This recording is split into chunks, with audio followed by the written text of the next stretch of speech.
नमस्कार दोस्तों, आपका हमारे YouTube चैनल पर हार्दिक स्वागत है। आज हम आपके लिए करंट अफेयर्स के क्वेश्चंस का खजाना लेके आए हैं। तो एक करंट अफेयर्स के क्वेश्चंस देखते हैं, लेकिन उससे पहले हम आपको मोटिवेशनल थॉट से भी रूबरू करा देते हैं। इंतजार करने वालों को सिर्फ उतना ही मिलता है जितना कोशिश करने वाले छोड़ देते हैं। तो कोशिश करना मत छोड़िए, क्या पता जो आपकी लास्ट चाबी है उससे ही आपका ताला खुल जाए। तो अब आप करंट अफेयर्स का पहला क्वेश्चन देखते हैं। हाल ही में किस देश ने रूस से सर्वाधिक कच्चे तेल का आयात किया है? तो इस समुद्र के माध्यम से रूस से सबसे ज्यादा कच्चे तेल का आयात किया है, ये चीन ने किया है। किसने किया है? चीन ने। और चीन की महत्वपूर्ण बात बता दें आपको कि अंटार्कटिक वैज्ञानिक अध्ययन के लिए चीन ने क्विनलिंग स्टेशन का अनावरण किया है। हाल ही में आई वाडा की रिपोर्ट के अनुसार वर्ष 2022 में सबसे अधिक डोपिंग के मामले किस देश में पाए गए हैं? तो ये भारत में पाए गए हैं। वाडा की रिपोर्ट के अनुसार डोपिंग के सबसे अधिक मामले भारत में पाए गए हैं। आपको बता दें कि हेनले पासपोर्ट इंडेक्स में भारत की रैंक 85 है।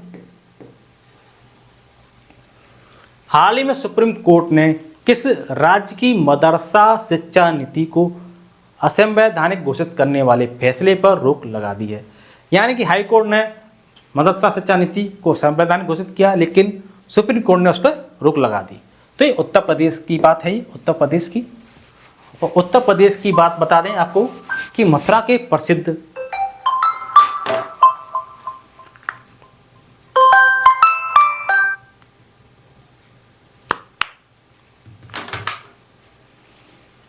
उत्तर प्रदेश की बात बता दें आपको कि मथुरा के प्रसिद्ध सांची क्राफ्ट को जीआई टैग मिला है।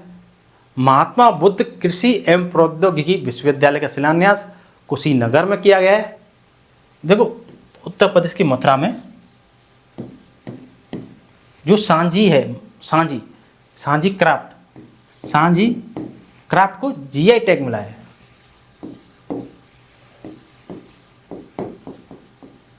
ठीक है। और कुशीनगर में आपका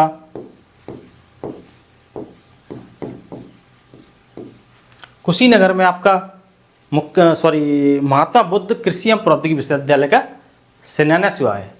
और मुख्यमंत्री कन्या सुमंगला योजना की राशि 15,000 से बढ़ाकर 25,000 कर दी है। उत्तर प्रदेश ने देश में पहली बार सेमीकंडक्टर नीति लागू की है। नेक्स्ट क्वेश्चन, हाल ही में किस देश ने केवल भारतीय पर्यटकों के लिए ई वीजा की शुरुआत की है? तो जापान ने की है ई वीजा की शुरुआत केवल भारतीय पर्यटकों के लिए। हाल ही में डीआरडीओ ने किस बैलिस्टिक मिसाइल का सफल परीक्षण किया है? तो अग्नि प्राइम का सफल परीक्षण किया है, अग्नि प्राइम का डीआरडीओ ने। हाल में किस देश ने ऐतिहासिक परमाणु कानून पारित किया है? तो इजराइल ने पारित किया है। ऐतिहासिक परमाणु कानून पारित किया है इजराइल ने। और इजराइल ने हमास के खिलाफ जारी लड़ाई को ऑपरेशन आयरन स्वॉर्ड कोड नाम दिया है। इजराइल की बात बता दें कि इजराइल ने अपनी अत्याधुनिक एआई संचालित युद्धक टैंक बराक का अनावरण किया है। बराक, ठीक है। और हमास के खिलाफ जारी लड़ाई को आयरन स्वॉर्ड कोड नाम दिया है। ठीक है। इजराइल के शोधकर्ताओं ने स्टेम कोशिकाओं से कृत्रिम भ्रूण बनाया है।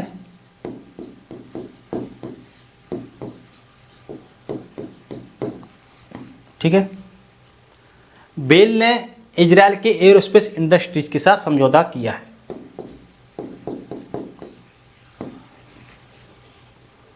इजराइल प्राकृतिक गैस उत्पादन में 60% की वृद्धि करेगा।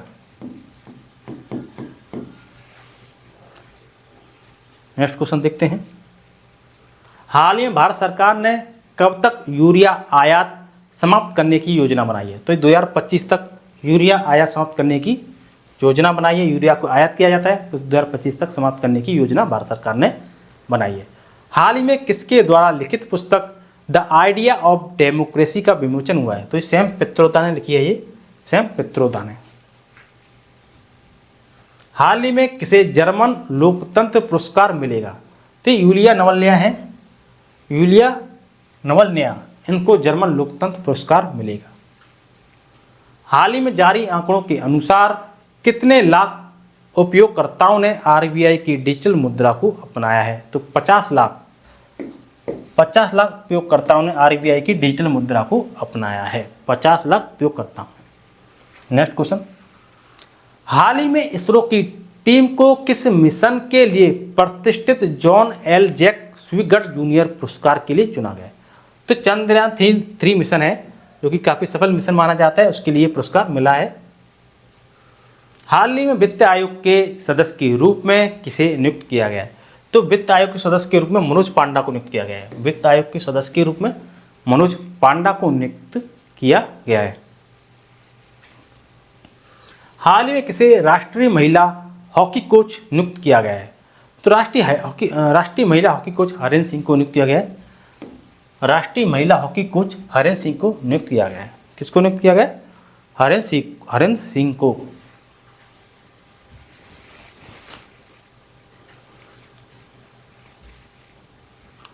हाल ही में किस देश की प्रधानमंत्री कैथरीन जैकब्स डोटिनर ने इस्तीफा दिया है? तो आइसलैंड की प्रधानमंत्री हैं ये, आइसलैंड की कैथरीन जैकब्स डोटिनर ने इस्तीफा दिया है। आइसलैंड की प्रधानमंत्री हैं ये। हाल ही में किसे विश्व बैंक आर्थिक सलाहकार पैनल में नियुक्त किया गया है? तो राजीव सिंघल को नियुक्त किया गया विश्व बैंक आर्थिक सलाहकार पैनल में, राजीव सिंघल। हाल ही में टाटा इंटरनेशनल ने किसे प्रबंध निदेशक नियुक्त किया है? तो ये राजीव सिंघल को नियुक्त किया गया। टाटा इंटरनेशनल ने प्रबंध निदेशक के रूप में राजीव सिंघल को ही नियुक्त किया है। हाल ही में किसने प्रतिष्ठित टाइम्स पावर आइकॉन 2024 अवार्ड जीता है? तो विजय जैन ने जीता है ये टाइम्स पावर आइकॉन 2024 अवार्ड, विजय जैन।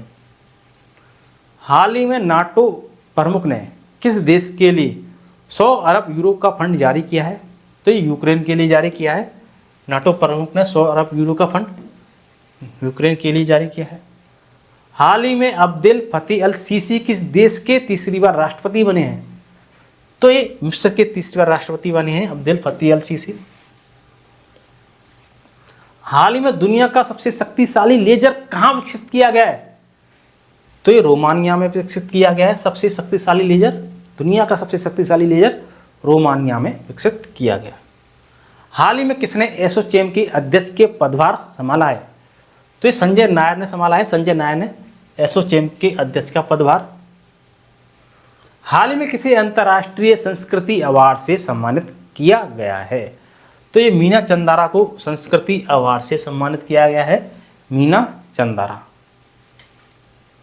हाल ही में किसने फिक्की महिला संगठन की अध्यक्ष का पदभार संभाला है? तो जोशी दास वर्मा है, जोशी दास वर्मा, इन्हें फिक्की महिला संगठन है उसका पदभार संभाला है। ऋतुराज अवस्थी लोकपाल की न्यायिक सदस्य बनी हैं। और शेफाली शरण पीआईबी की महानिदेशक, प्रेस इन्फॉर्मेशन ब्यूरो की महानिदेशक। रश्मि शुक्ला महाराष्ट्र की डीजीपी बनी है, ये महाराष्ट्र की DGP, deputy general of police. Next question देखते हैं। हाल ही में दुनिया के पहले ओम आकार के मंदिर का उद्घाटन कहाँ किया गया है? तो राजस्थान में।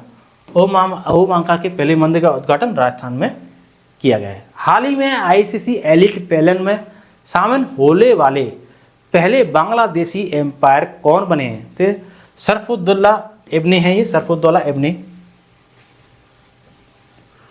सबसे तेज वही चलता है जो अकेला चलता है। सबसे तेज वही चलता है जो अकेला चलता है। भीड़ में तो कायर ही चलते हैं, लेकिन दूर तक वही जाता है जो सबको साथ लेकर चलता है। देखते हैं हाल ही में 1 अप्रैल 2024 को भारत के किस राज्य ने अपना 89वां स्थापना दिवस मनाया है? तो ये ओडिशा ने मनाया है। कौन से राज्य ने मनाया है अपना 89वां स्थापना दिवस? 1 अप्रैल 2024 को। 1 अप्रैल 2024 को 89वां स्थापना दिवस ये ओडिशा ने मनाया है। इस दिवस को उत्कल दिवस के नाम से भी जाना जाता है। किस नाम से जानते हैं इसको? उत्कल दिवस।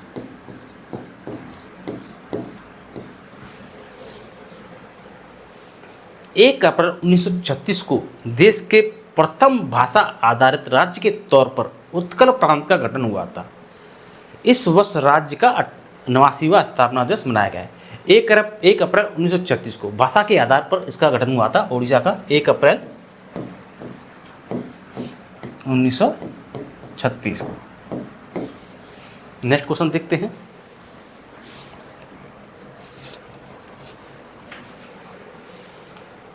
प्रतिवर्ष पूरे भारत में राष्ट्रीय सुरक्षित मातृत्व दिवस कब मनाया जाता है?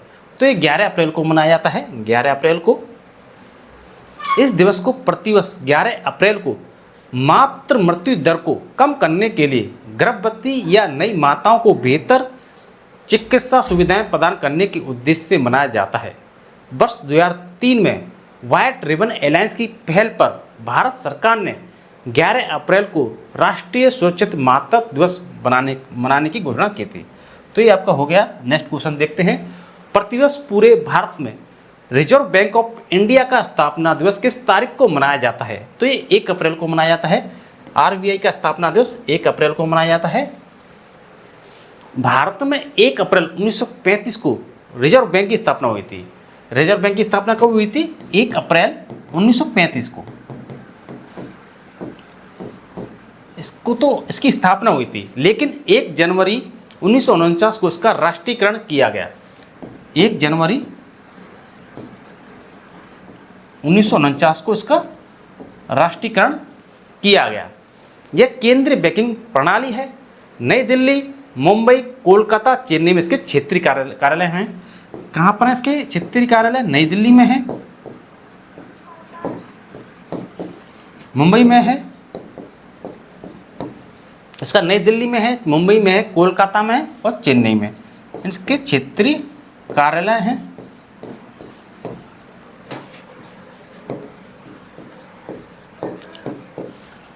नेक्स्ट क्वेश्चन देखते हैं।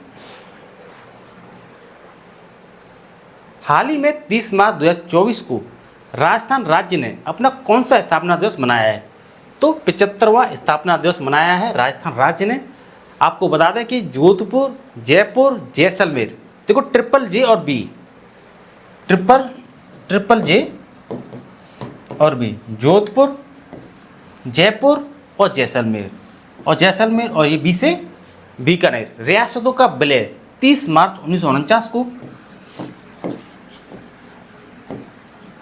30 मार्च 1949 को होकर 72 राजस्थान संघ बनाता और यही राजस्थान की स्थापना का दिन माना जाता है। इस दिवस को मनाने का उद्देश्य लोगों को राजस्थान की विरासत के बारे में जागरूक करना तथा इसके महत्व को बताना है।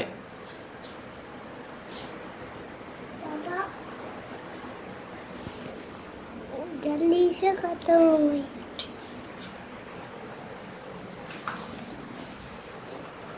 हाल ही में फ्रांस के मिशेल टेलाग्रैंड को वर्ष 2024 का एबेल पुरस्कार मिला है, जो किस क्षेत्र में दिया जाता है? तो ये मिशेल टेलाग्रैंड हैं फ्रांस के, इनको एबेल पुरस्कार मिला है। ये गणित का नोबेल पुरस्कार माना जाता है।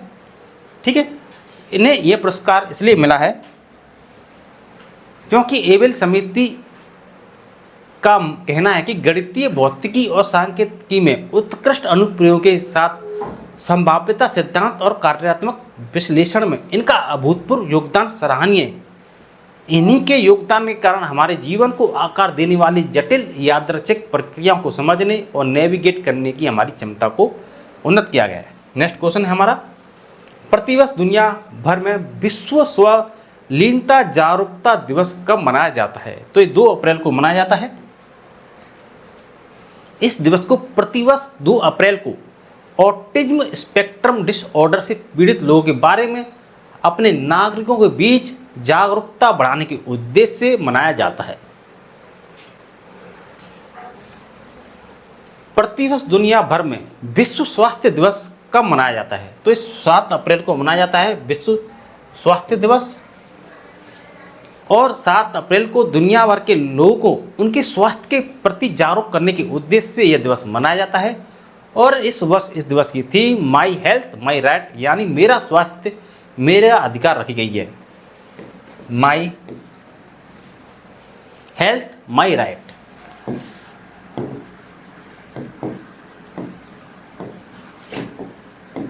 मेरा स्वास्थ्य मेरा अधिकार इस दिवस की थीम है। नेक्स्ट क्वेश्चन है हमारा, हाल ही में किसे विनय कुमार के स्थान पर म्यांमार में भारत के नए राजदूत के रूप में नियुक्त किया गया है? तो ये अभय ठाकुर हैं, इनको विनय कुमार की जगह म्यांमार में भारतीय राजदूत नियुक्त किए गए, जबकि विनय कुमार को रूस का राजदूत नियुक्त किया गया है। नेक्स्ट क्वेश्चन, प्रतिवर्ष दुनिया भर में विश्व रंगमंच दिवस कब मनाया जाता है? तो ये 27 मार्च को मनाया जाता है विश्व रंगमंच दिवस।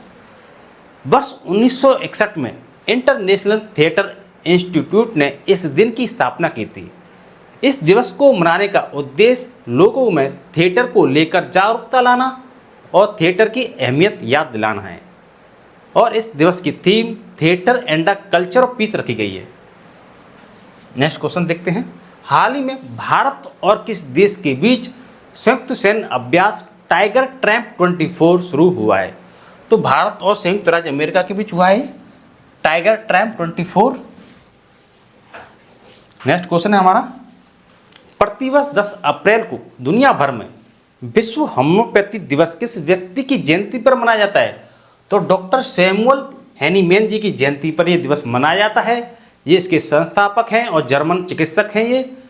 और आपको बता दें कि इनका पूरा नाम doctor Christian Friedrich Samuel Hahnemann है। नेक्स्ट क्वेश्चन है हमारा, हाल ही में दुनिया का सबसे प्रदूषित शहर कौन सा बना है? तो ये बेगूसराय बनाया है दुनिया का सबसे प्रदूषित शहर। बांग्लादेश पहले नंबर पर है देशों में, फिर उसके बाद पाकिस्तान है, फिर उसके बाद तीसरे नंबर पे अपना भारत है। देख सकते हैं आप, काफ़ी बुरी स्थिति है। निम्नलिखित में से किस देश ने हाल ही में ऑस्ट्रेलिया की SSN AUKUS पनडुब्बियों के निर्माण के लिए एक नए समझौते पर हस्ताक्षर की हैं? तो ये अमेरिका, ब्रिटेन और ऑस्ट्रेलिया है। अमेरिका, ब्रिटेन और ऑस्ट्रेलिया, इसको ABA समझ सकते हैं आप, ABA, अमेरिका, ब्रिटेन, ऑस्ट्रेलिया। हाल ही में खबरों में रहा वाल्मीकि टाइगर रिजर्व किस राज्य में स्थित है? तो ये बिहार में स्थित है, बिहार में। और आपको बता दें कि बिहार का ये एकमात्र बाघ अभ्यारण्य है वाल्मीकि टाइगर रिजर्व। और चिलचिलाती गर्मियों में बाघों सहित जंगली जानवरों और उनके शिकार को पानी देने के लिए हरित ऊर्जा का उपयोग करता है। 1990 में स्थापित और 1978 में वन्य जीव अभ्यारण्य ये घोषित वाल्मीकि टाइगर रिजर्व में वाल्मीकि राष्ट्रीय उद्यान और वाल्मीकि वन्यजीव अभ्यारण्य शामिल हैं। गंडक नदी के तट पर स्थित यह नेपाल के रॉयल चितवन राष्ट्रीय उद्यान और परसा वन्यजीव अभ्यारण्य के साथ सीमा साझा करता है। नेक्स्ट क्वेश्चन है हमारा, order of the Druk Gyalpo पुरस्कार जो हाल ही में समाचारों में देखा गया किस देश का सर्वोच्च नागरिक सम्मान पुरस्कार है? तो ये भूटान का है। कहाँ का है? भूटान का है, भूटान का है। आपको बता दें कि भारतीय प्रधानमंत्री नरेंद्र मोदी जी ने भूटान के सर्वोच्च नागरिक पुरस्कार order of the Druk Gyalpo से सम्मानित होने वाले पहले गैर भूटानी बनकर इतिहास रच दिया। थिम्पू की अपनी 2 दिवसीय राजकीय यात्रा के दौरान उन्हें भूटान के राजा जिग्मे खेसर नामक ग्याल वांगचुक से प्रतिष्ठित पुरस्कार मिला। ये लाइफ टाइम अचीवमेंट पुरस्कार भूटान की सम्मान प्रणाली का शीर्ष है। इसकी स्थापना के बाद से मोदी सहित केवल 4 व्यक्तियों ने इसे प्राप्त किया है। हाल ही में भारत के पड़ोसी देश नेपाल ने किस शहर को अपनी पर्यटन राजधानी बनाने की घोषणा की है? तो पोखरा को अपनी पर्यटन राजधानी बनाने की घोषणा की है नेपाल ने। और ये अपनी प्राकृतिक सुंदरता और साहसिक पर्यटन के लिए जाना जाता है। हाल ही में दुनिया का सबसे खराब हवा वाला देश कौन सा बना है? तो हम बता चुके हैं आपको, बांग्लादेश पहले नंबर पर है, फिर पाकिस्तान दूसरे नंबर पर है, भारत तीसरे नंबर पर है। भारत का बेगूसराय सबसे प्रदूषित शहर बताया गया है।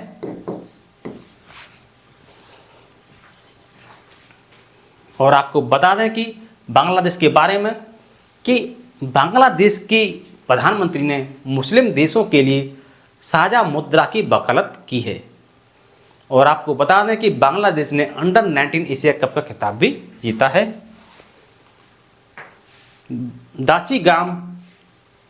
दाचीगाम राष्ट्रीय उद्यान जो हाल ही में समाचारों में देखा गया, किस राज्य केंद्र शासित प्रदेश में स्थित है? तो ये जम्मू कश्मीर में स्थित है। संरक्षण प्रयासों के बावजूद कश्मीर का हंगुल हिरण, मतलब हंगुल हिरण के लिए संरक्षण प्रयास किया जा रहा है। हंगुल हिरण, हंगुल हिरण संरक्षण प्रयासों के बावजूद हंगुल हिरण, जिसे कश्मीर हिरण के रूप में भी जाना जाता है, विलुप्त होने का सामना कर रहा है। यह शर्मीली और संवेदनशील प्रजाति यूरोपीय लाल हिरण की एकमात्र जीवित एशियाई उप प्रजाति है और जम्मू कश्मीर का राज्य पशु है। जम्मू कश्मीर का राज्य पशु है ये हंगुल हिरण, जिसे कश्मीर हिरण कहते हैं, कश्मीर हिरण भी कहते हैं इसको। राज्य पशु है ये कश्मीर का, जम्मू कश्मीर का। कश्मीर की पहाड़ियों के लिए स्थानिक, विशेष रूप से दाचीगाम राष्ट्रीय उद्यान में यह निवास स्थान के नुकसान और अवैध शिकार से ग्रस्त है। IUCN के अनुसार ये गंभीर रूप से लुप्तप्राय और 60% वन सूचीबद्ध, इसे लुप्त होने से बचाने के लिए तत्काल उपायों की आवश्यकता है। हाल ही में किस देश की सरकार डिस्पोजेबल ई सिगरेट पर प्रतिबंध लगाएगी? तो न्यूजीलैंड की सरकार डिस्पोजेबल ई सिगरेट पर प्रतिबंध लगाएगी। हाल ही में भारतीय सेना की टुकड़ी संयुक्त सैन्य अभ्यास लामीतिये 2024 में भाग लेने के लिए कहाँ रवाना हुई है? तो ये सेशेल्स में रवाना हुई है। सेशेल्स में जो हम खुशी से सीखते हैं उसे हम कभी नहीं भूलते।